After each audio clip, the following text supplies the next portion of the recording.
Hello and welcome back to the podcast, We Are Selling. My name's Lee Woodward, the author of the Complete Salesperson course.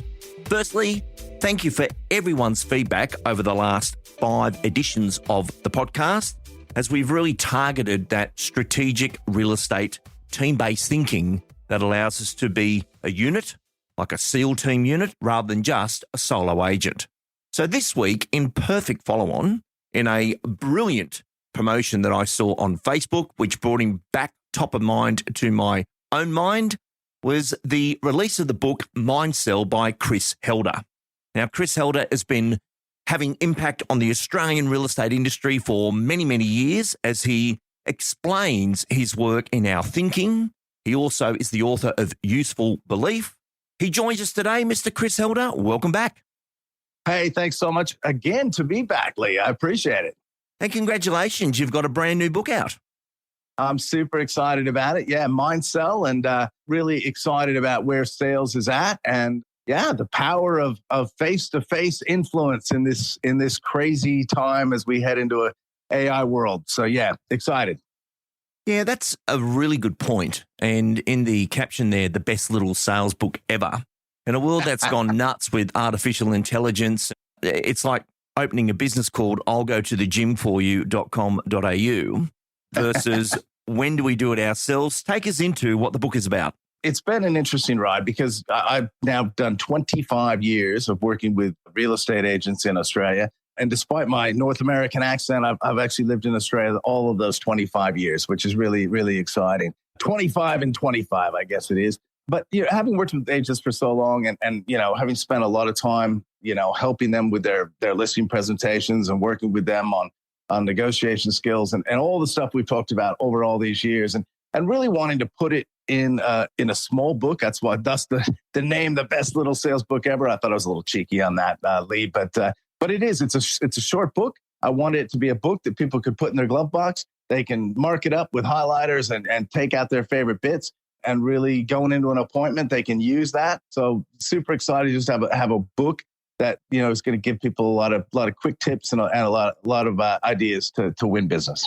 Well, part 1 of the book is Master Your Mindset. And I love this heading as I was just working on something a couple of weeks ago about professional thinking. And professional people think different. They don't see it left. They see it right. They see the positive side of something or how can I improve? But in the book, Master Your Mindset, what do you go into there? And sales mindset is probably my number one area of speaking at the moment. And with the book Useful Belief that I wrote, which is very much about mindset and having a useful mindset towards real estate combined with these tools, I really looked at sales mindset. And I believe this, of all the years that you and I have both been training and speaking over here, I think there's one thing that separates out the best of the best salespeople from everyone else. And I really do believe the best salespeople walk in and see opportunity everywhere. And average people see tough times. And most people are average. That's why they call it averagely. But nonetheless, the reality is when you actually take a look at it, those top salespeople, they walk into every situation and they're looking at it with the mindset, there's opportunity here. Where am I going to find that opportunity? Yeah, they can see an outcome, that there's an expectation that this will go well versus, geez, I hope it goes well. And if it doesn't, and fees come up. And you can just see that you're either adding or subtracting. And to go into a situation of how can I best serve and help these people is very different to, I need to win it. I need to win it. Why do people have that fork in the road thinking? It is about service. And I spend a lot of time in the book about understanding people and stepping out of that first position, which is easy to be in. What about me? What's happening for me? Where's my commission? Where's my income? To moving, into that shift of service and really spend quite a bit of time in the book talking about reading people, understanding people, matching people and different personality types and understanding how to adapt and adjust and working at it really in terms of, that being of service and not servant, but being of service and making sure that, we are doing all the right things to get an outcome for our vendor. And one thing I love about the book is you've really stripped it back to what you would need to know. And when someone reads a book like this, they get those 25 years you've had slugging the streets, grinding the events to read the audience. But I really liked the enter the mind sell model. Take us into that. Yeah, well, I really looked at 7 key areas and thinking about how this, again, of all this stuff, how can I boil this down? How can I boil this down? I first of all, I've watched so many salespeople buy so many books, so many self-help books, and there they are. They're big books and they never get read, or the first chapter gets read, or So I really did want it to be a very, a very brief book.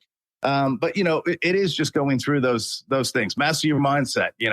Number one, because before you can effectively influence others, you have to gain mastery over your own mind. The second is power of positioning, which is why you. And obviously, this is hugely important to stand outside of the competition and know the answer to that. Really making that happen. Tailored influence is that reading piece that we talked about. That was step 3. And taking a look at that. Stage 4, strategic curiosity. How do we ask questions? What are the great questions to ask? Making sure that we're doing that and leading to that all important. Yes. But I talk a little bit about it. Number 5, winning the short game and winning the well. And also number 6, goal setting. And ultimately being in a situation where we can gain, number 7, rapid rapport. So it was 7 stages that I felt like if we mastered these 7 stages, 7 areas, and put them into play, that our influence skills are going to go flying through the roof. You also talk about the power of positioning, and it always comes down to that question every salesperson must be able to answer instantly. And that's, why would I go with you? Why would I choose you? And in a world that's gone nuts on giveaways, this is the most important question, Chris. What do you feel about that? This is absolutely the most important question. And I think the reality is so many salespeople do get stuck in this area. And I think also that it becomes a contest on price, which of course is what we don't want. How do we express our value? How do we add value? How do we add value outside the box that ultimately allows us to not only get chosen, but hold our fee? I'm a big believer in these 2 words, certainty and simplicity. I'm a big believer that, you have to be certain about the message and certain about what separates you out, and then deliver that with simplicity. Just like the book. It's a short book. Certainty and simplicity. The book is absolutely certain about things that work, and it's a simple book because nobody buys when they're confused, and nobody reads when they're confused, and nobody applies when they're confused. So, certainty and simplicity, I really do believe that's the key. And you also engage the technique of equalise, then separate. What does that mean? Well, that's my favorite. I was going to keep that a secret, Lee, but all right, fine. You want to go down that path. I've talked about equalize and separate for years and years and years. And the idea, it is absolute, it just works so well in terms of clarifying your why you. What most agents do is they separate, then separate. So they say, we got all these, we got great auctioneers, we got great experience, we got an office on the corner, we've got terrific people, we've got great database, we've got a network, we've got all that. Says the exact same thing. The third person comes in and says the same thing again. And ultimately, it all seems the same. So the idea really in equalize and separate is, how do we get the vendor, first of all, to get their wall down, to have them recognize that, as an agent, I would walk with a lot of people who can sell your house. In fact, you know what? We take a look at our competitors. We all have this. We all have the corner office. We all have great experience. We all have a good auctioneer. We all have the network. We all have a database. So we can do all those things. However, what truly separates us out and what nobody can compete with us on is boom. What is that thing for you? And maybe it's one thing, maybe it's 2 things, certainly not more than 3 things. But ultimately, what is that thing that is the platform for which people go, yeah, but the thing about that company and the thing about that person is that they separate themselves out because of that. I absolutely love this, Chris. And I remember this incredible salesperson from Noosa, of all places, because that's where you're living yourself. Is that correct? Yeah. That is correct. And this guy was a senior professional who'd seen his winters. He'd been in thousands of listing presentations, and he would go in and say, "Oh, you've had other agents in?" They go, yeah, we have. Is there any reason why you didn't appoint them? They go, no, we just want to meet you. Well, they would have spoken about internet and the marketing and the colour brochures and the beautiful locations. We've got all that. Let me just tell you one thing. I think, and he would just nail the, I don't need to spend an hour speaking to you.